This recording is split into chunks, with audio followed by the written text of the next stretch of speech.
श्री स्वामी समर्थ.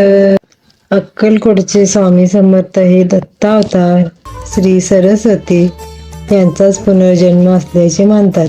त्यांनी आपल्या आयुष्यात अनेक भक्तांवर कृपा केली, अनेक चमत्कार केले. नदीचे मूळ आणि साधूचे कुळ विचारू नये असे म्हणतात. तरीही एकदा कोणीतरी स्वामींना त्यांचे नाव आणि ते कुठून आले असे विचारले होते. तेव्हा त्यांनी मी नरसिंह भान, मी शैलेशम जवळच्या कर्दळी वनातून आलो असल्याचे सांगितले. त्यांची प्रकट होण्याची कथा अशी आहे. श्री शैलमला महादेवाचे ज्योतिर्लिंग आहे.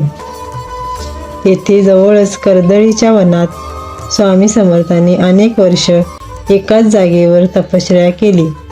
खूप वर्ष असल्यामुळे त्यांच्या अवतीभोवती झाडे, वेळी आणि मुंग्यांचे भले मोठे वारूळ तयार झाले होते.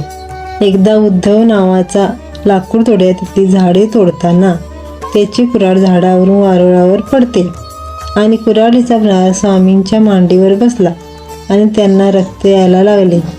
ते जागरूक झाले आणि वारुळातून बाहेर आले.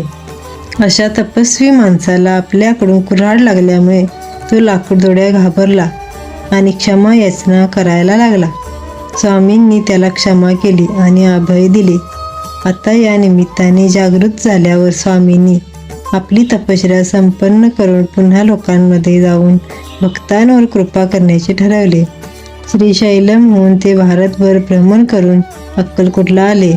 तेथेच त्यांचे दीर्घकाळ वास्तव्य होते. भिवू नकोस, मी तुझ्या पाठीशी आहे, हे त्यांचे प्रसिद्ध वाक्य भक्तांना सदा सर्वदा त्यांच्या कार्यात बळ देते, भीती आणि संकटावर मात करण्याचा विश्वास देते. श्री स्वामी समर्थ.